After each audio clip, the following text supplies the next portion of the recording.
Baik. Bismillahirrahmanirrahim. Assalamualaikum warahmatullahi wabarakatuh. Waalaikumsalam warahmatullahi wabarakatuh. Ya, selamat siang. Yang saya hormati Bapak Ketua Jurusan, Bapak Sugiarto, SSI MSc. Yang kedua, yang saya hormati Bapak Sekretaris Jurusan, Bapak Muhammad Arif Ali.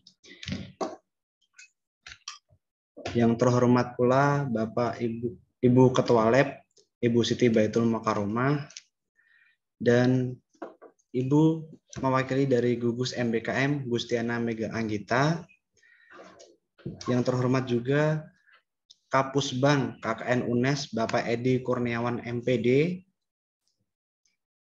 Yang terhormat juga narasumber dari TIK UNES, Mas Hendi Susilo, Sarjana Komunikasi, dan Bapak Ibu dosen yang hadir pada siang hari ini, dan yang saya cintai seluruh mahasiswa IKOR 2019.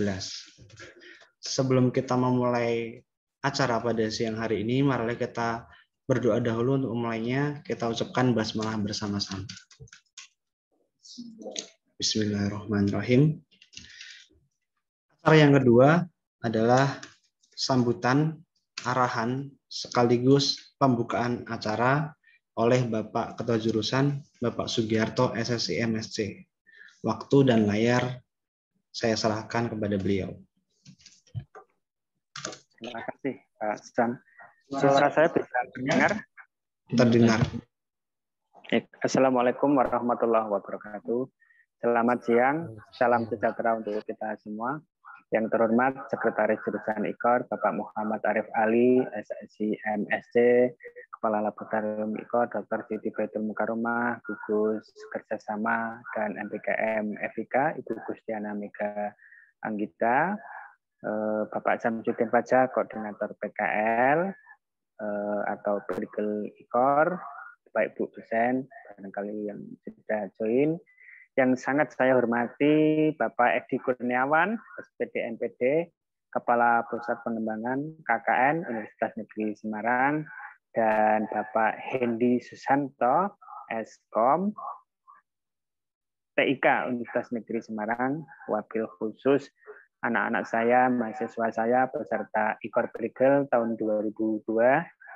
Pada siang hari ini kita berjumpa untuk yang kesekian kalinya, baik melalui daring maupun luring untuk kegiatan-kegiatan akademik, terutama program BKP Universitas Negeri Semarang melalui program Perigel.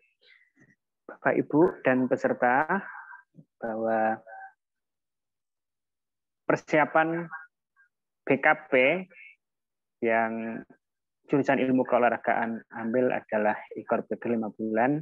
Telah kita mulai sejak bulan Juni 2022 dengan koordinasi dan audiensi dengan beberapa pihak, mengkondisikan mitra, menyusun rencana pembelajaran semester, plotting, audiensi, dan finalisasi semua hal yang terkait dengan MBKM ini. Pada siang hari ini ada dua yang nanti akan kita dengarkan bersama-sama. Yang pertama nanti saya merepotkan dan terima kasih atas rawuhnya Bapak Kepala Pusat Pengembangan KKN Universitas Negeri Semarang yang sudah hadir. Mohon berkenan nanti memberikan arahan, penjelasan, karena anak-anak ini 5 bulan yang kami sebar di 33 mitra di seluruh Jawa Tengah, Jawa Barat, dan Jakarta. Tentu supaya kegiatannya lancar dan harapannya rekognisi 20 SKS, salah satunya mata kuliah KKN ini bisa sejak awal didengarkan oleh anak-anak, dipersiapkan sehingga pada bulan 15 Desember, tanggal 15 Desember 2022, semua sudah tuntas. Setidak-tidaknya maksimal adalah tanggal 22 Desember masa pengisian nilai. 33 mitra kami laporkan pada Pak Kapus Bank KKN. negeri dan swasta yang tersebar di seluruh Jawa Tengah, Jawa Barat, dan Jakarta, alhamdulillah sudah memberikan jawaban tertulis, menerima, dan saat ini sudah ada komunikasi tim kami, Prigel, dengan seluruh mitra untuk revisi MOA, sekaligus persiapan komunikasi untuk IA. Nah, jadi saat ini para mitra sudah menganalisis, sudah kami kirimkan semua MOA dan IA, sehingga nanti kalau ada perubahan dan update data seperti instansi, nama PINAN, alamat, nomor telepon, kalau nanti sudah final tentu akan kami tindak lanjuti dokumen tersebut sesuai dengan edaran rektor, ya, karena hal itu diperlukan. Namun seperti yang saya komunikasikan kepada Pak Kapus Bank sebelumnya, plotting saat ini kami sudah selesai, lalu RPS kami sudah selesai, termasuk skor-skor penilaiannya, dan surat akan kami kirimkan. IA sebagai penggantinya adalah kami cetak nanti surat jawaban tertulis, dan dalam waktu secepat-cepatnya setelah IA tertandatangani oleh kedua belah pihak nanti akan kami susulkan. Nah, berkaitan dengan itu, karena 5 bulan berada di mitra, maka sistem pembimbingan agar anak-anak sudah bisa mengambil data juga kami harapkan nanti Bapak Hendy Susanto yang sudah 2 kali untuk uji coba dan sosialisasi baik di tingkat kelompok kecil maupun kelompok menengah, dan kali ini secara reguler kelompok besar akan mensosialisasikan itu.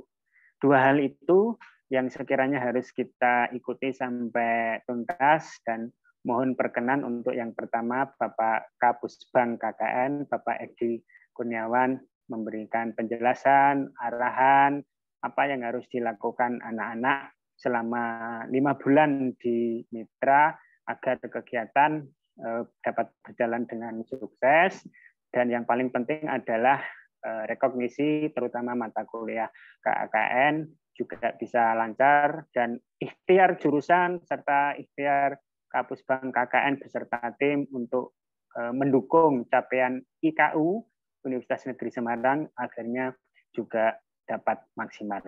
Itu Pak Sam, pengantar dan sambutan dari saya. Mohon maaf atas segala kekurangannya. Terima kasih. Wassalamualaikum warahmatullahi wabarakatuh. Waalaikumsalam warahmatullahi wabarakatuh. Baik, acara berikutnya adalah arahan dan bimbingan dari Bapak Edi Kurniawan, SPD MPD. Bapak Edi Kurniawan, waktu dan layar kami serahkan. Ya, baik, terima kasih Pak Fajar Samsudin. Mohon izin bisa di-co-hostkan, saya nanti share screen. Sedikit saja. Bismillahirrahmanirrahim. Assalamualaikum warahmatullahi wabarakatuh. Yang saya hormati Pak Sugiarto, SSI MSc, beserta seluruh jajaran di FIK, Prodi jurusan PKU, Pak. Ilmu olahraga. IKOR, mohon maaf. Jurusan IKOR, gitu. Ya, dan juga tim gugus MBKM dari Fakultas Ilmu Keolahragaan. Terima kasih atas undangannya pada kesempatan siang hari ini, sehingga kita bersama dapat berkumpul bertatap maya di Zoom virtual pada kesempatan hari ini. Bapak Sugiarto dan rekan-rekan mahasiswa Prigel, jadi beberapa informasi saya sampaikan terkait dengan UNESGIAT. Nah, teman-teman ini kan tidak akan melakukan UNESGIAT, sehingga nanti akan mendapat rekognisi 4 SKS mata kuliah KKN dari kegiatan Prigel. Nah, agar teman-teman nyaman ketika nanti di lapangan, tidak ada kekhawatiran, saya tidak direkognisi dan seterusnya begitu. Ini menjadi langkah yang baik bagi kita semua untuk berdiskusi atau memperoleh kejelasan bersama. Nah, UNES Giat sendiri sebagaimana UNES Prigel begitu itu lahir dari Peraturan Rektor nomor 6 tahun 2021 tentang MBKM, gitu kan. Nah, kita punya 3 program unggulan yaitu UNES Prigel, UNES Giat, dan UNES Lantip, di mana ketiganya ini saling bersinggungan dan saling bersinergi. Langsung saja ke rekognisi. Jadi, bagaimana rekognisi MBKM lain ke KKN agar dapat direkognisi? Yang pertama adalah teman-teman harus memenuhi persyaratan sesuai dengan Peraturan Rektor nomor 6 tahun 2021. Saya kira masa aktif, sudah 90 SKS, dan seterusnya. Itu sudah terpenuhi semua di jurusan. Begitu. Jurusan sudah screening itu. Yang berikutnya adalah terdaftar di SIM MBKM. Ini seluruh teman-teman yang akan melakukan Prigel harus mendaftar di SIM MBKM. Karena dengan masuk di SIM MBKM nanti kita bisa memberi nilai. Jadi kita tidak bisa memberi nilai secara manual, tapi kita bisanya memberi nilai ketika kegiatan tersebut di-input di SIM MBKM. Dan saya kira ini sudah dilakukan oleh teman-teman semua. Kemudian Prodi telah memenuhi seluruh proses sesuai edaran WR1, nanti di bagian bawah ada informasi kejelasannya. Kemudian ini yang sering lupa Pak Giarto, bahwa mahasiswa mengambil KRS KKN pada semester berjalan.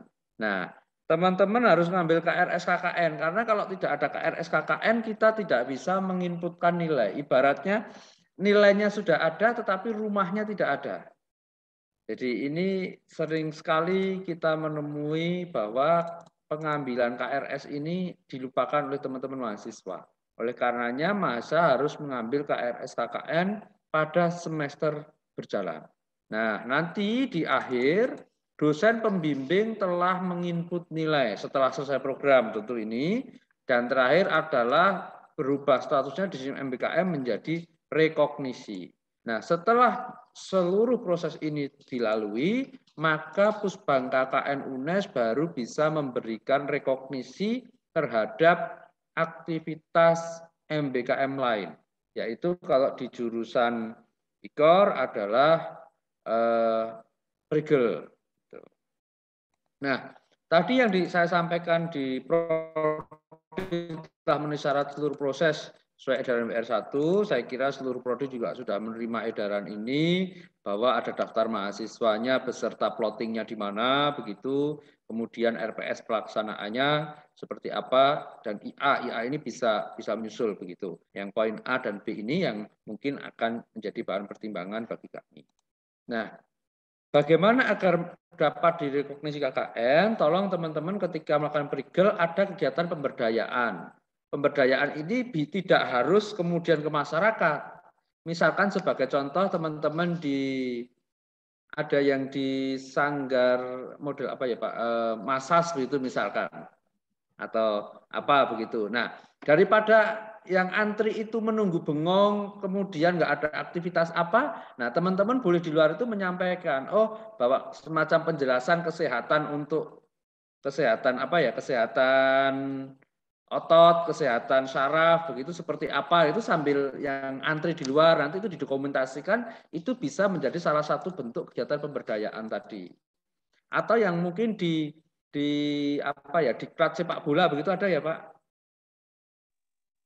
Atau di apa biasanya Pak? Nyun sewu. Dispora. Atau yang swasta ada yang. Nah kalau Dispora ada. Swasta ada juga. Klinik Emin. Iya apa Pak Fajar? Ada. Di apa kalau boleh? PSIS gitu kan?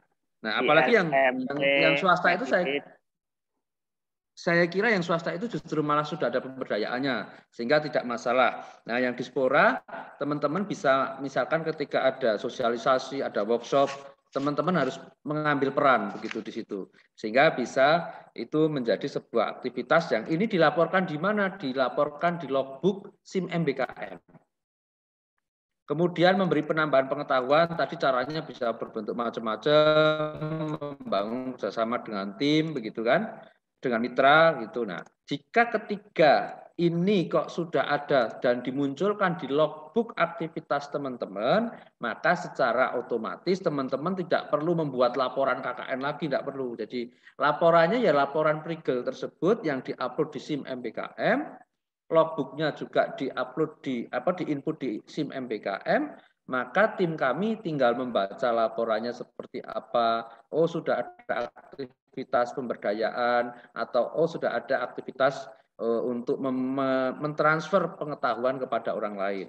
Nah, kalau itu sudah, maka teman-teman secara otomatis akan direkognisi menjadi nilai KKN otomatis terisi. Nah, setelah selesai program, mahasiswa diharapkan dapat bergabung di grup Telegram Rekognisi KKN MBKM UNES. Linknya nanti ini PPT ini saya sampaikan ke Pak Kajur nanti untuk bisa mungkin untuk teman-teman mahasiswa. Nah, kenapa kok harus bergabung di Telegram ini? Mohon maaf, yang minta rekognisi KKN itu hari ini ada 1.600-an mahasiswa. Sehingga kami mohon untuk bersabar karena case-nya juga macam-macam. Antara satu orang dengan orang lain itu beda-beda. Kami tidak bisa menjawab satu persatu begitu, sehingga kalau di grup Telegram itu nanti yang sudah selesai siapa, yang belum, dari 1.600 kan ada yang sudah selesai, ada yang belum selesai begitu, dan kami tidak bisa buka setiap hari satu-satu begitu. Nah, yang sudah selesai nanti gabung grup Telegram, melaporkan bahwa kegiatannya sudah selesai, namanya ini, NIM-nya ini, mitranya ini, begitu, nanti tim otomatis ngecek, tinggal langsung masukkan nilai. Kalau proses rekognisinya sih memang sebetulnya tidak memakan waktu lama, tetapi yang lama itu adalah kita harus ngeceki satu-satu itu. Nah, ini mohon nanti juga teman-teman bersabar karena memang antriannya itu luar biasa panjangnya, sedangkan tim kami ada hanya 4 akunnya yang bisa melakukan proses rekognisi gitu. Tapi insya Allah selambat-lambatnya 2 minggu itu selesai begitu kalau dengan jumlah itu. Tetapi tadi saya sampaikan teman-teman mohon bersabar gitu. Itu Pak Giarto mungkin sekilas saja dari saya, dan saya kira kalau teman-teman di IKOR ini saya sudah beberapa kali melihat kegiatannya, itu sudah seiring sejalan begitu, pembinaan, kemudian melakukan pengabdiannya di unit-unit yang memang membutuhkan keilmuan dari teman-teman IKOR. Selamat dan sukses atas program regelnya, semoga lancar dan teman-teman ketika di lapangan tidak ada kendala yang matur suwun.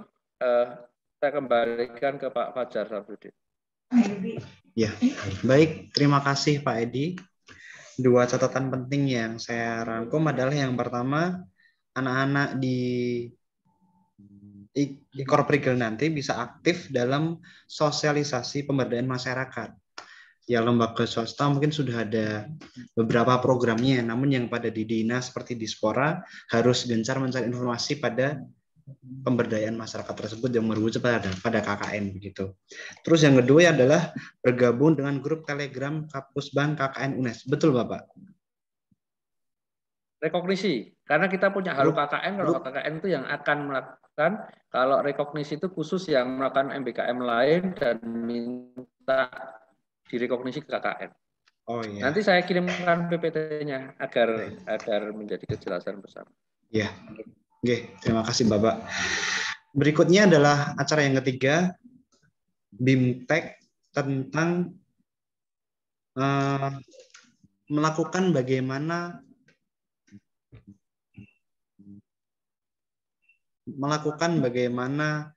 bimbingan skripsi pada Silapor yang akan disampaikan oleh Mas Hendy Susanto, Sarjana Komunikasi.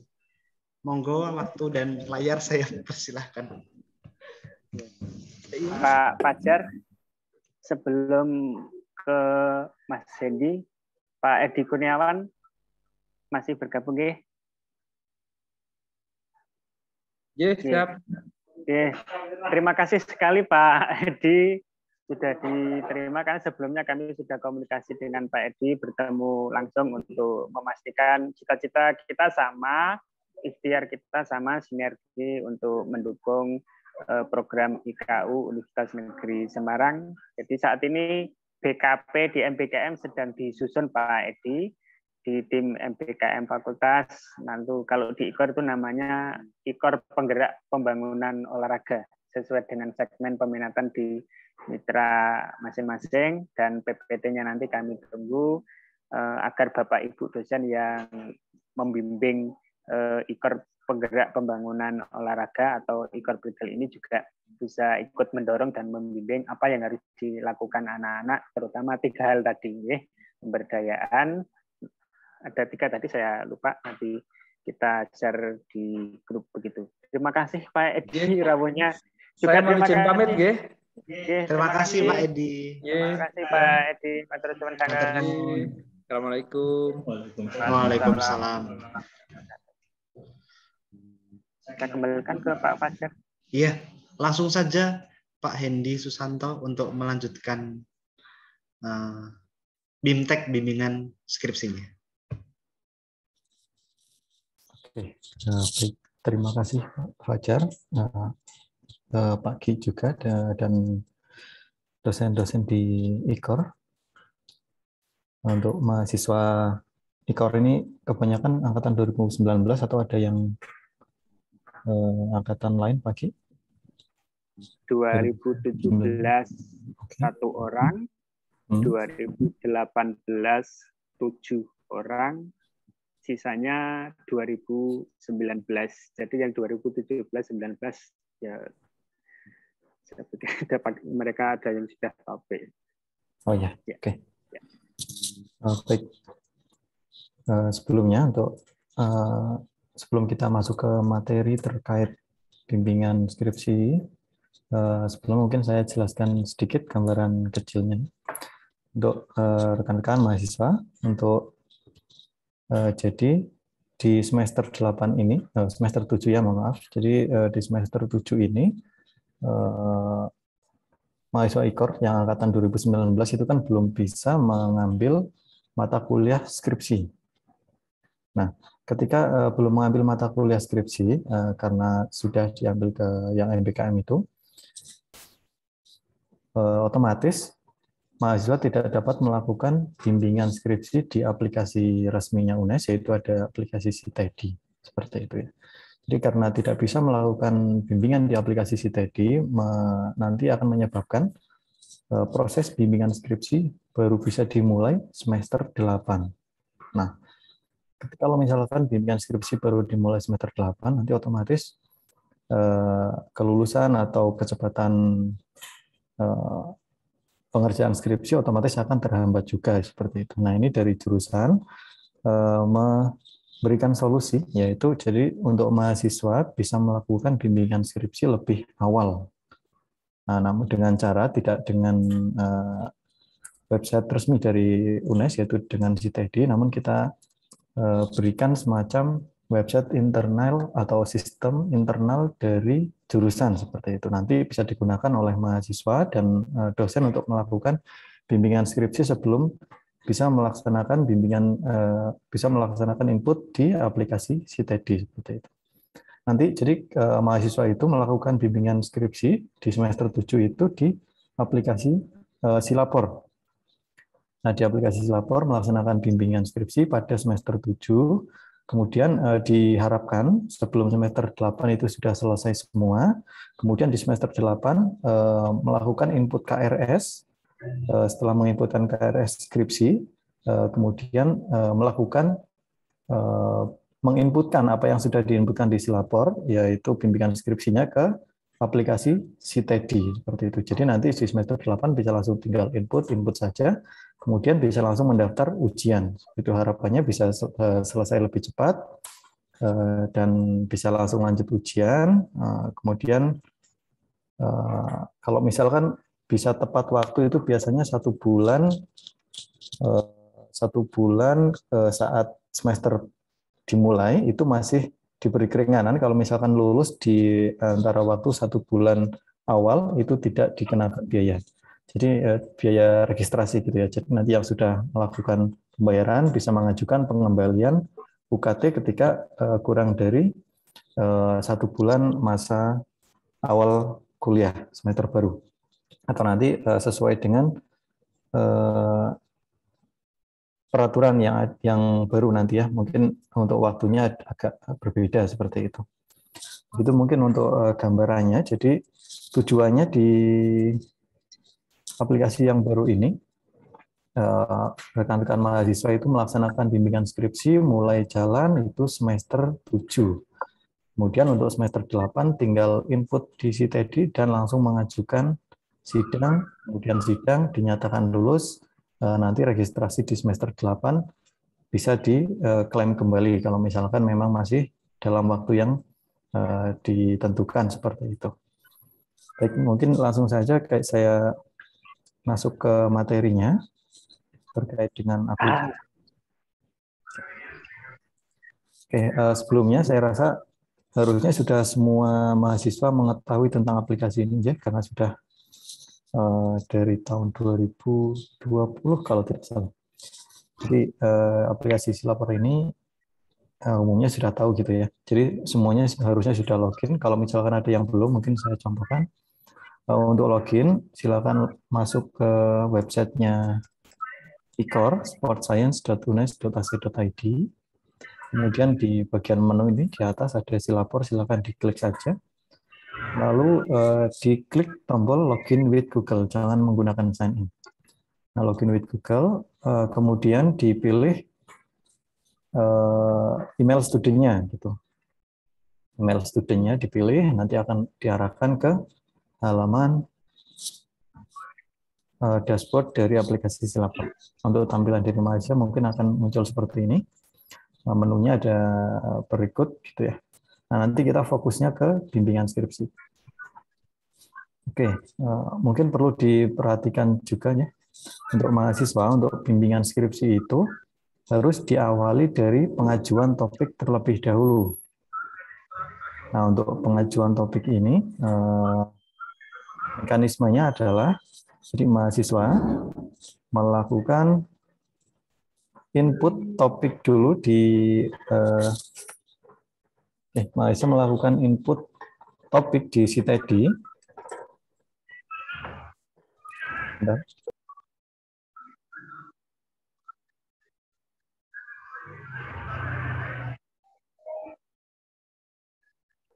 Baik, mahasiswa login dulu ke CTD-nya.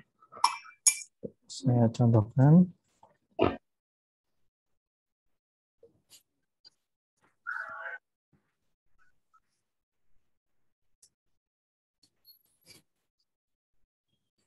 Login ke CTD, kemudian masuk ke bagian skripsi, kemudian ada usul topik. Nah, di usul topik ini, mahasiswa silakan diisikan topik yang akan ajukan sebagai skripsinya gitu ya. Untuk topiknya apa saja nanti dari mahasiswa dan dosen yang lebih paham gitu ya. Nanti setelah topiknya diinputkan, kemudian disimpan. Setelah disimpan harus cetak form usulan ini. Form usulan topiknya dicetak. Nah, data-data ini, data dokumen ini silakan diunduh dokumennya. Kemudian dimintakan tanda tangan tadi, kan ada tanda tangan gitu ya. Kemudian setelah ditandatangani, silakan dimasukkan ke Silapor, kemudian di menu pengajuan topik ini ditambahkan, sebentar, mungkin saya hapus dulu untuk topik yang ini.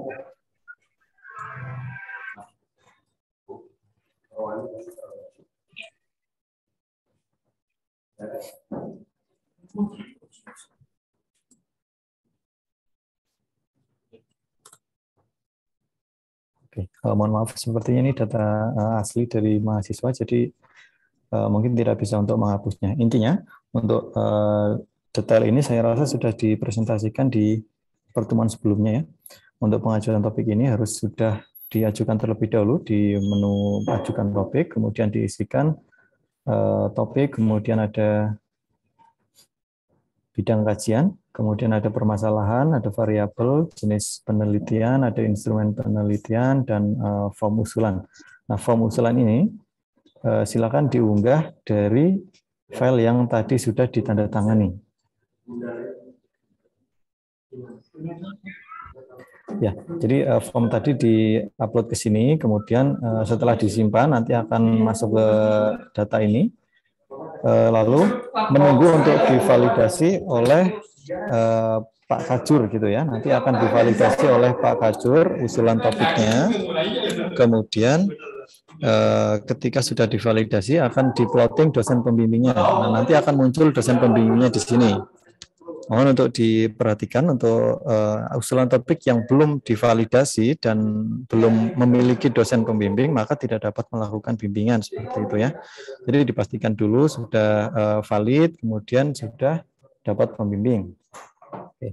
Setelah divalidasi, silakan mahasiswa bisa melaksanakan bimbingan itu di menu bimbingan skripsi ini. Nah, itu di menu bimbingan ini, sebentar, mungkin saya contohkan yang kosong terlebih dahulu.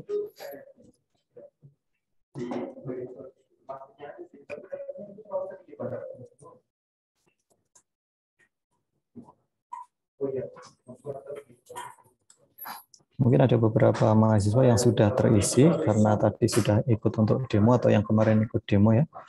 Mungkin bisa menyimak saja atau membantu mahasiswa lain ketika ada pertanyaan. Sebentar. Oke. Ketika ajuan awal, ketika sudah melaksanakan pengajuan topik, nanti akan muncul form seperti ini di menu bimbingan skripsi. Nah, mahasiswa silakan untuk menginputkan judulnya di sini. Contoh misalkan pengembangan metode kemudian deskripsinya. Nah, deskripsi ini bisa diisikan topik bimbingannya. Contoh misalkan bimbingan laporan, bimbingan proposal gitu ya kalau awal biasanya. Bimbingan proposal. Atau kalau sudah lanjut bisa diisi bimbingan bab 1, bab 2, bab 3 dan seterusnya. Kemudian ada file skripsi. Nah, file skripsi ini bisa diperhatikan unggah file dengan format DOC atau DOCX dengan ukuran maksimal 5 MB. Nah, ini mohon diperhatikan tidak boleh menggunakan format PDF gitu ya. Silakan dipilih filenya. Oke, contoh ini kemudian disimpan. Nah, setelah menyimpan nanti akan muncul notifikasi seperti ini, berhasil mengajukan bimbingan gitu ya. Oke, kemudian di sini akan ada status baru gitu. Jadi di bagian atas ada judulnya itu sesuai yang diinputkan, kemudian ada statusnya. Nah, status ini ada ajuan, kemudian ada revisi. Nanti mungkin munculnya ada beberapa gitu ya. Oke, ada ajuan, ada revisi, kemudian ada sudah direview, kemudian ada di ACC.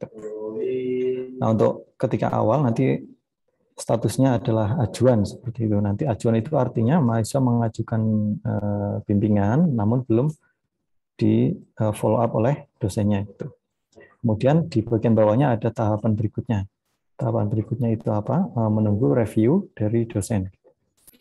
Oke, setelah direview dari dosen, nanti akan berubah statusnya seperti itu otomatis. Ini contoh saya akan review untuk skripsi tersebut. Ini contoh, ini adalah di tampilan dosen, jadi ada yang diajukan oleh mahasiswa akan terrekap semua di sini.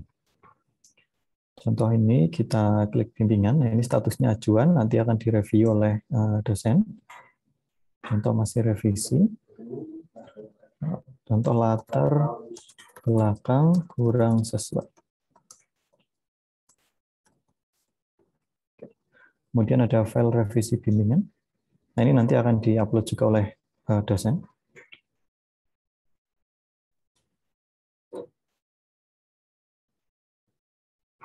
Oke.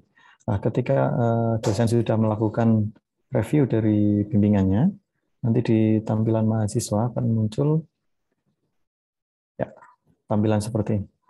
Jadi statusnya adalah revisi. Jadi artinya mahasiswa harus melakukan revisi terhadap laporan skripsinya seperti itu. Nah, ini ada informasi tambahan diupdate pada Jumat 5 Agustus 2022 jam 14.25. Nah, ini akan mengikuti dengan aktivitas terakhir dari skripsi tersebut. Kemudian ada tahapan berikutnya.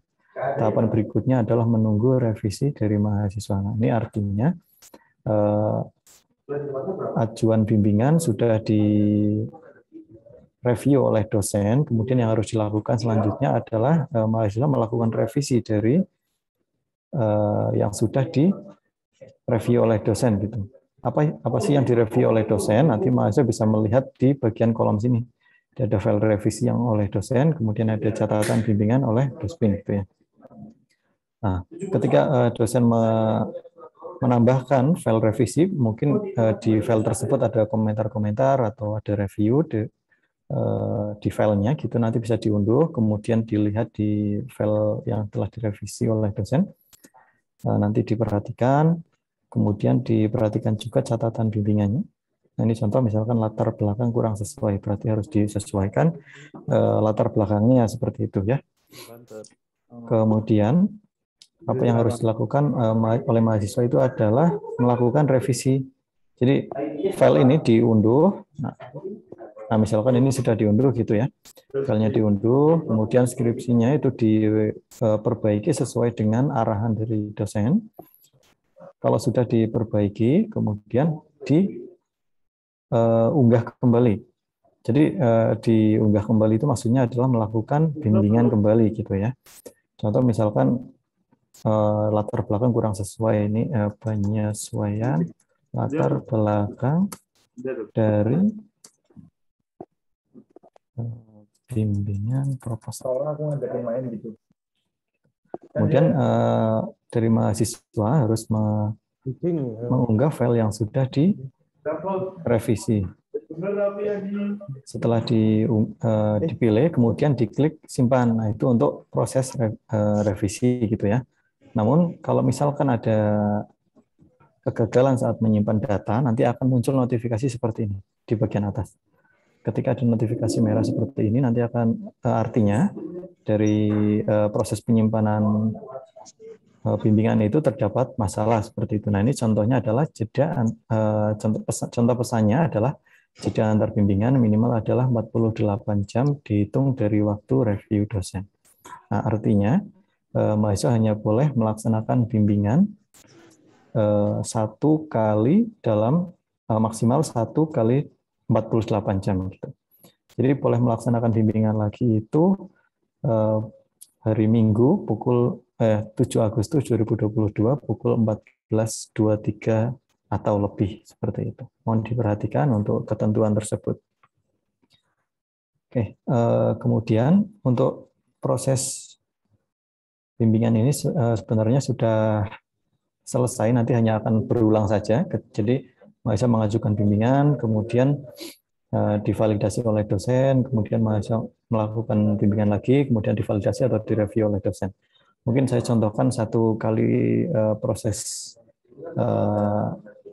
revisi gitu ya. Contoh ini skripsinya yang tadi akan saya ubah dulu agar bisa melakukan revisi seperti itu.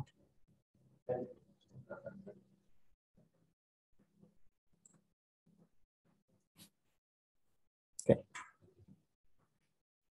Contoh revisinya adalah penyesuaian proposal.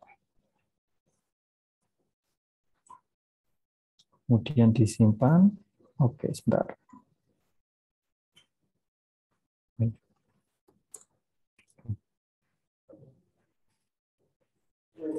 Jadi ini proses mahasiswa melakukan revisi bimbingan, disimpan. Nah, ketika berhasil nanti akan muncul notifikasi berhasil mengajukan bimbingan. Nah, artinya mahasiswa harus melakukan menunggu gitu ya, harus menunggu proses review oleh dosen. Nah, mungkin kalau misalkan sudah mengajukan bimbingan ya dari mahasiswa tidak hanya menunggu dari dosen, namun mencoba untuk menghubungi dosennya dan menginformasikan bahwa sudah mengunggah bimbingan ke Silapor, mohon untuk direview seperti itu. Jadi untuk proses reviewnya juga tidak memakan waktu yang lama. Oke, nanti ketika sudah direvisi nanti akan muncul di daftar history ini. Jadi bimbingan pertama nanti akan muncul di sini. Yang pertama adalah melakukan bimbingan proposal. Ini adalah file yang diunggah oleh mahasiswa. Kemudian setelah direview oleh dosen, nanti akan muncul file yang diunggah oleh dosen di sini. Kemudian dosen melakukan review pada tanggal berapa nanti akan muncul di sini juga. Lalu catatan yang diinputkan oleh dosen juga akan tertera di sini. Kemudian di bagian bimbingan yang baru nanti akan muncul di atasnya seperti itu. Jadi nanti akan ada sejumlah bimbingan akan muncul semua di sini. Jadi histori semua bimbingan nanti akan muncul di sini. Contohnya yang barusan adalah bimbingan kedua, deskripsinya penyesuaian proposal, file unggahan mahasiswa ada di sini, diunggah kapan, nah itu muncul semua di sini. Jadi semua histori aktivitas bimbingan mahasiswa dan dosen akan terpantau di halaman ini semua gitu ya. Kemudian kalau sudah sampai proses revisi, nanti seperti tadi akan berulang, dosen melakukan review, kemudian mahasiswa melaksanakan revisi dan seterusnya sampai skripsi dinyatakan diterima atau sudah di ACC seperti itu. Nanti akan ada muncul statusnya juga diterima. Oke, mungkin ada ketentuan lain yang harus diperhatikan bagi para mahasiswa. Jadi untuk proses bimbingan ini minimal untuk disetujui minimal harus menempuh 12 kali bimbingan dan maksimal harus tidak melebihi 16 kali bimbingan. Jadi diperhatikan kalau misalkan 12 kali bimbingan ya belum boleh untuk di ACC gitu. Jadi harus tetap bimbingan di penyempurnaan sampai minimal 12 kali bimbingan. Kemudian kalau misalkan sudah 16 kali bimbingan, nanti dari dosen akan melakukan review dan reviewnya otomatis akan menjadi ACC. Status skripsinya akan menjadi ACC. Jadi kalau misalkan sudah 16 kali bimbingan, otomatis statusnya adalah ACC seperti itu. Jadi ada minimal dan maksimal berapa kali bimbingan seperti itu. Kemudian setelah di ACC nanti di bagian tampilan mahasiswa akan muncul rekapan gitu ya. Jadi ada rekapan, ada satu cetakan yang berisi rekapan bimbingan. Nah, rekapan bimbingan tersebut nantinya akan digunakan oleh mahasiswa. Jadi mau untuk diunduh. Kemudian rekapan bimbingan tersebut akan digunakan oleh mahasiswa untuk menginput di Citedi. Oke, mungkin saya tampilkan contohnya.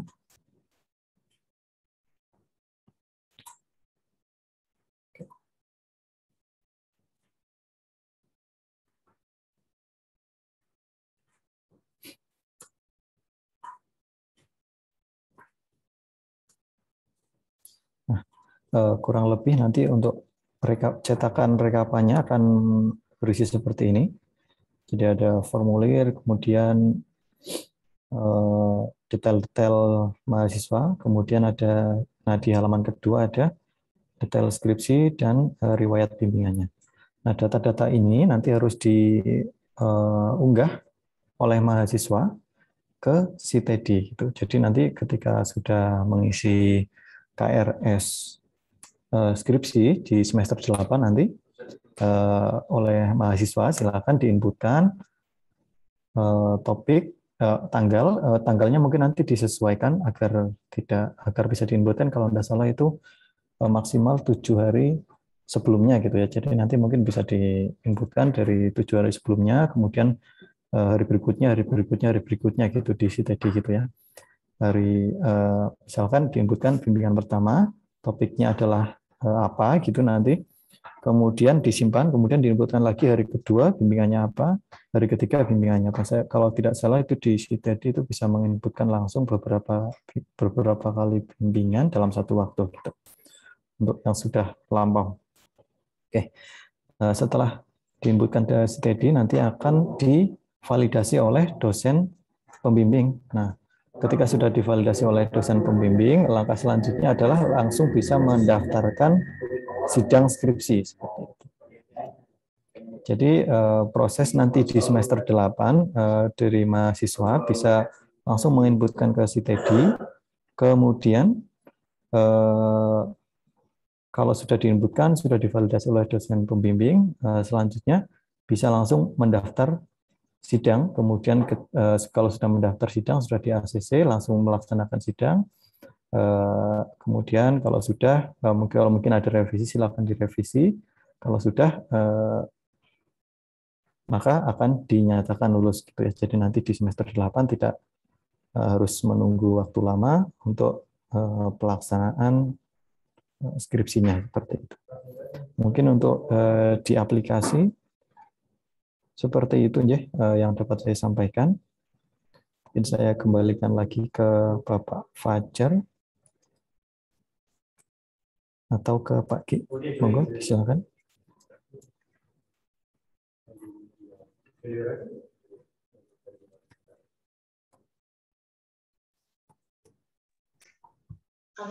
Baik, terima kasih Mas Hendy untuk bimbingan teknisnya. Mungkin ada yang mau ditanyakan dahulu dari mahasiswa? Satu atau dua mungkin? Atau sudah jelas semuanya? Karena buat tanya juga butuh praktek saya rasa. Jadi perlu nanti segera dicoba dan dikomunikasikan dengan dosen pembimbing skripsi gitu. Iya Pak Gi.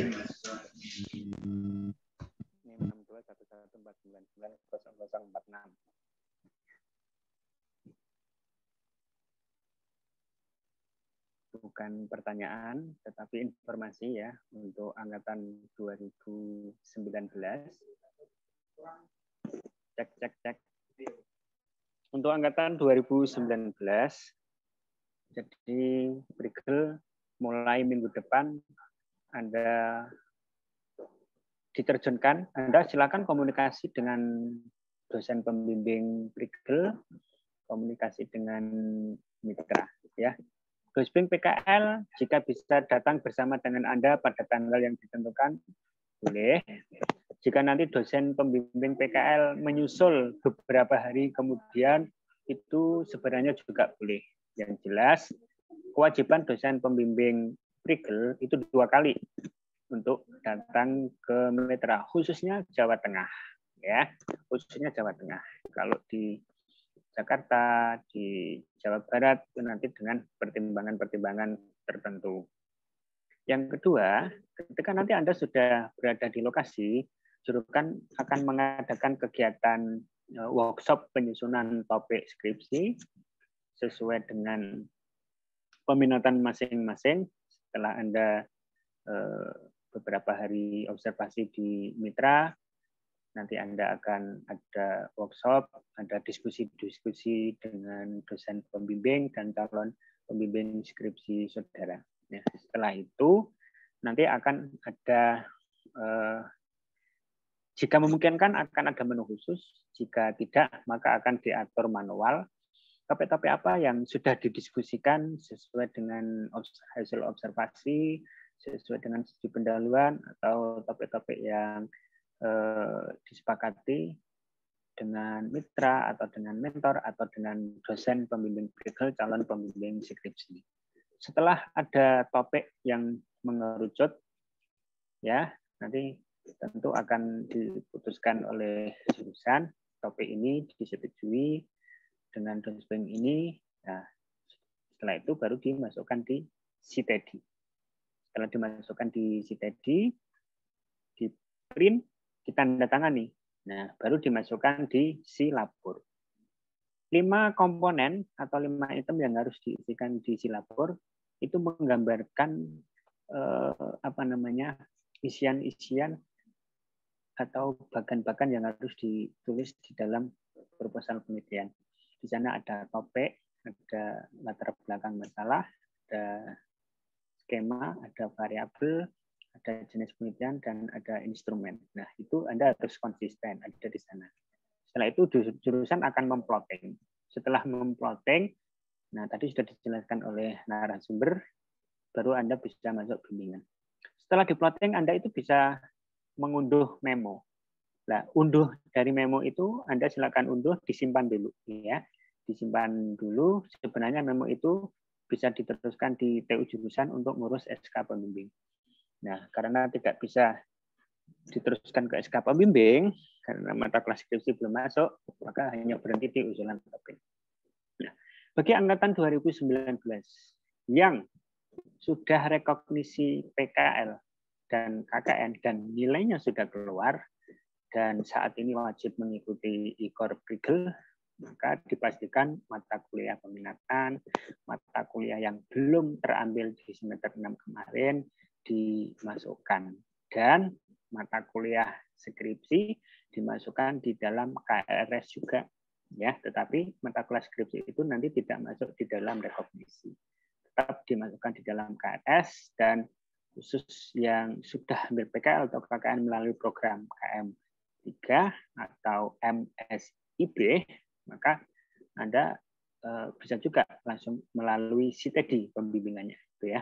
Yang ketiga, angkatan 2017, angkatan 2018, karena Anda juga mengikuti IKOR Prigel ini, ya, maka khusus angkatan 2 ini kita sudah ada grup, maka Anda harus menyesuaikan bahwa IKOR Prigel ini akan direkognisi oleh PKL dan KKN. Bagi yang belum ambil PKL dan KKN, inilah saatnya, ya. Bagi yang sudah mengambil KKN, maka Anda bisa mengambil mata kuliah yang sudah terjadwal, dan itu Anda boleh untuk merekognisinya. Karena kalau Anda PKL, Anda magang di tempat mitra, kita sudah ada komunikasi, sudah ada kuota, sudah ada waktu. Kalau Anda bolak-balik mengikuti perkuliahan di kampus, itu menjadi tidak baik. Nah, karena jumlahnya juga tidak banyak, hanya persentasenya kecil, 1 mahasiswa angkatan 2017 dan 7 mahasiswa angkatan 2018, maka rekognisinya PKL, KKN bagi yang belum, dan mata kuliah prodi yang sudah terjadwal. Begitu Pak Sam, dan yang paling penting adalah nanti Pak Sam dicek ke Pak Agung, ya, Pak Agung TU sejauh mana dan surat penyerahan atau penerbitan. Masa belum dicek ke Pak Agung. Jika nanti surat tugas dosen pembimbing PKL sudah jadi, nanti biar Pak Agung share ke masing-masing dosen. Jika surat penyerahan atau penerbitan mahasiswa juga sudah jadi, maka itu bisa dikirimkan ke dosen dan mahasiswa. Begitu anak-anakku, informasi ini sangat penting. Mulai minggu depan Anda komunikasi dengan untuk mengatur kapan Anda berada di lokasi. Yang jelas, jika ada suratnya, misalnya suratnya sudah jadi, Anda bisa bersama dosen. Jika dosennya berhalangan, maka dipastikan beberapa hari setelahnya atau setidak-tidaknya dosen mengunjungi saudara 2 kali, di awal dan di akhir. Yang terakhir, di sistem sedang kita siapkan, nanti jika sudah final akan kita informasikan lebih lanjut. Begitu Pak Sam tambahannya, dan terima kasih Pak Endi yang sudah mendampingi, memberikan sosialisasi untuk yang keempat. Yang pertama 3 mahasiswa, yang kedua bersama dosen, dan 14 mahasiswa, dan ini adalah skop mayoritas, ya, jumlah mahasiswa yang banyak. Semoga anak-anakku bisa terfasilitasi dan tetap semangat. Terakhir anak-anakku yang sudah diplotting, baik angkatan 2017, 18 maupun 2019, tidak diperkenankan cuti. Ya, angkatan 2019 yang sudah plotting tidak diperkenankan cuti. Kalau Anda terpaksanya harus cuti, maka Anda gagal untuk mengikuti Prigel. Dan Prigel tahun 2023 sudah berbeda dengan tahun yang sekarang. Sekali lagi, maksimalkan, usahakan tidak ada mahasiswa yang berstatus studi. Begitu Pak Sam, tambahan dari saya. Terima kasih. Baik, terima kasih Pak Gi. Terima kasih juga narasumber Mas Hendy Susanto untuk bimbingan teknisnya. Mas silakan untuk open kamera dahulu, kita dokumentasikan.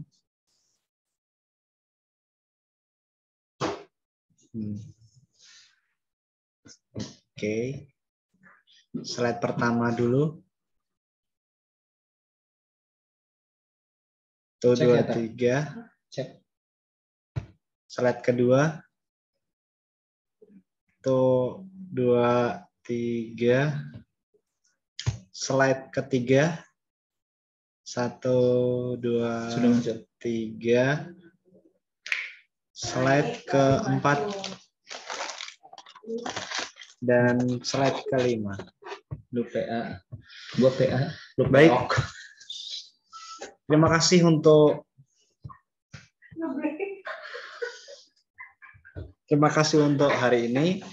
Terima kasih Pak Egi sudah memberikan sambutan dan arahan. Terima kasih Mas Hendy untuk bimbingan teknisnya. Sebelum mengakhiri acara pada siang hari ini, mari kita tutup dengan bacaan hamdalah bersama-sama. Alhamdulillahirabbil alamin. Semoga kegiatan pada siang hari ini menjadi amal ibadah kita semuanya. Amin. Bila ada salah kata, saya mohon maaf. Bila taufik wal hidayah. Wassalamualaikum warahmatullahi wabarakatuh. Waalaikumsalam warahmatullahi wabarakatuh. Oh ya, presensi akan segera saya tutup. Yang belum segera presensi. Jangan lupa di stop recordingnya. Ya. Lagi cek mahasiswa Wali 2022.